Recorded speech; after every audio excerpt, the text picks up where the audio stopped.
Bonjour et bienvenue à tout le monde. Voici la 6e vidéo de notre mini-formation ornitho destinée à tout public, y compris les plus jeunes. Nous allons parler d'un sujet passionnant, ce sont les oiseaux les plus rapides. On en a parlé du champion du monde dans une autre vidéo sur le vol des oiseaux, puisqu'on parle évidemment de rapidité en vol, bien qu'on pourrait faire une petite exception un peu plus loin, vous allez voir. C'est le faucon pèlerin. Tout le monde est d'accord avec ça. Il a le record absolu, je crois que c'est 389 précisément km/h en vol piqué vertical lors d'une chasse. Il s'est élevé à près de 5000 mètres d'altitude et il s'est laissé tomber comme une pierre. Alors, si on y réfléchit bien, ce n'est pas extraordinaire dans le sens où se laisser tomber comme une pierre ne demande aucune aptitude particulière. En fait, ce qu'il faut savoir, et c'est ça le plus intéressant, c'est qu'il fait ça pour chasser, évidemment, et pour tuer sa proie, il la cogne avec sa poitrine. Et pour que lui-même ne soit pas blessé par le choc, il a une poitrine renforcée, spécialement adaptée à cet effet. Donc, il y a deux choses. La vitesse proprement dit dans ce cas-ci, plus il monte haut, plus il ira vite. Et potentiellement, tous les oiseaux pourraient le faire, sauf que plein d'oiseaux n'en ont pas besoin. Et donc, bon, on connaît le faucon pèlerin, parce que c'est un oiseau presque cosmopolite, c'est-à-dire qu'il y en a dans presque toutes les régions du monde, et il est relativement commun, donc il a été bien étudié. D'autres faucons peuvent s'élever très haut et se laisser tomber comme une pierre pour chasser. Jusqu'à présent, ils n'ont jamais atteint les vitesses du faucon pèlerin. Mais ils sont très rapides quand même. Faucon sacre, faucon gerfaut, faucon de Barbarie et bien d'autres. Donc, vous voyez, c'est une manière de voir les choses. Et puis, il y a des aigles aussi. Les aigles peuvent chasser de la même façon. Parmi les aigles, en général, on admet que c'est l'aigle royal qui est capable des piquets les plus rapides. Ce qui me semble plus intéressant, c'est la vitesse de vol horizontale, la vitesse de déplacement.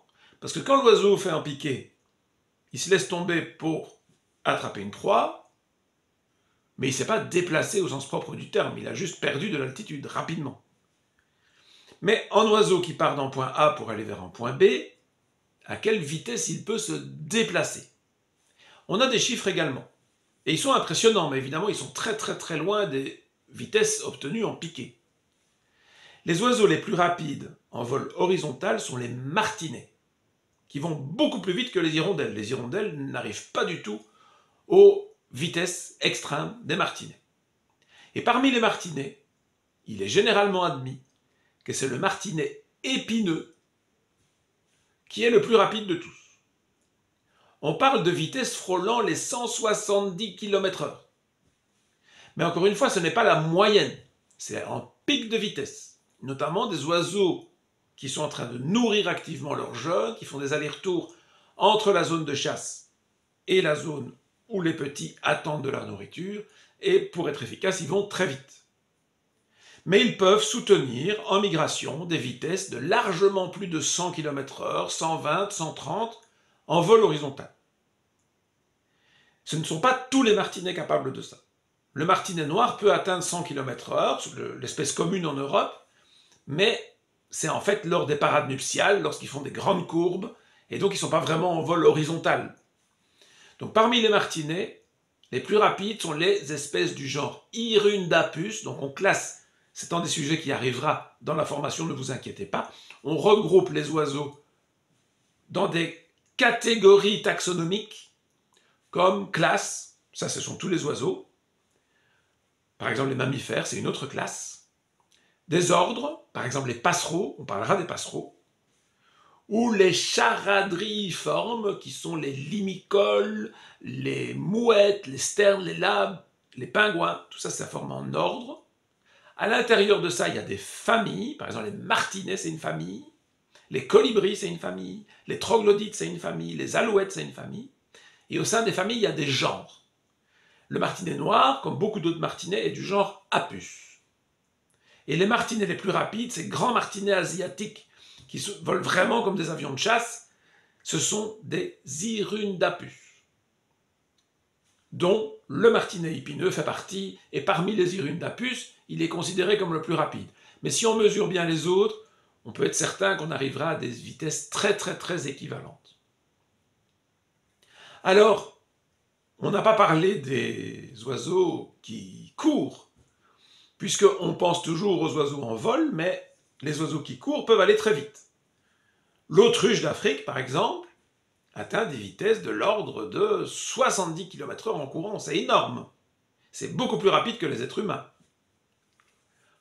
Encore une fois, il faut distinguer vitesse moyenne, sur une longue période, pointe de vitesse, record absolu. Ce n'est pas toujours la même chose. Je vous mettrai des chiffres à l'écran, tout comme pour les vitesses sous l'eau. On pense toujours aux oiseaux qui volent vite, mais il y a des oiseaux qui nagent très bien.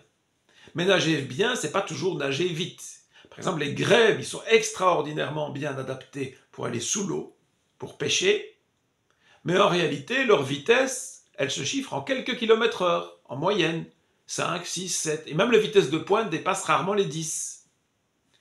Les oiseaux les plus rapides sous l'eau, ce sont les manchots, à ne pas confondre avec les pingouins. Les manchots sont des oiseaux aptères, donc incapables de voler, qui vivent dans l'hémisphère sud.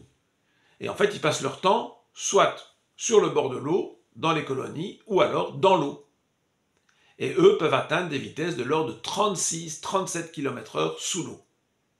Comme ça vous donne des ordres de grandeur, c'est ça qui est important.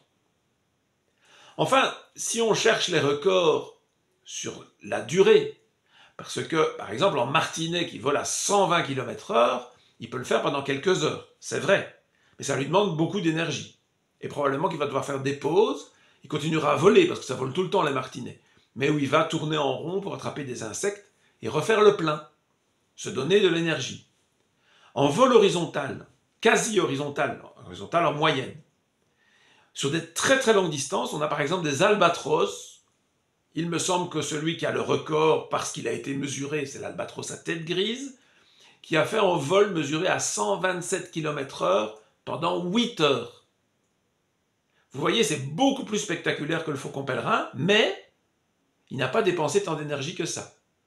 Comme je vous l'ai expliqué pour les puffins sur la vidéo qui parle du vol des oiseaux, les albatros volent en utilisant le vent, qui fait des variations au-dessus des vagues, et donc en faisant des courbes, monter, descendre au-dessus des vagues, du surf en quelque sorte, il parvient à se déplacer quasiment sans battre des ailes. Donc ces 8 heures ne lui ont pas coûté grand-chose en énergie, alors que le martinet, lui, il a dépensé beaucoup de calories à battre des ailes. Voilà, j'espère que cette petite vidéo vous a plu. Je vous dis à très bientôt avec la suite. Aimez-vous ce genre de leçons très courtes et faciles sur les oiseaux? Aimeriez-vous découvrir les oiseaux de votre région avec l'une de nos formations? Si c'est le cas, je vous invite à nous contacter et nous vous expliquerons comment vous pouvez choisir la région géographique dans laquelle les prochaines formations auront lieu. Je vous dis à très bientôt avec d'autres cours de la formation Ornitho.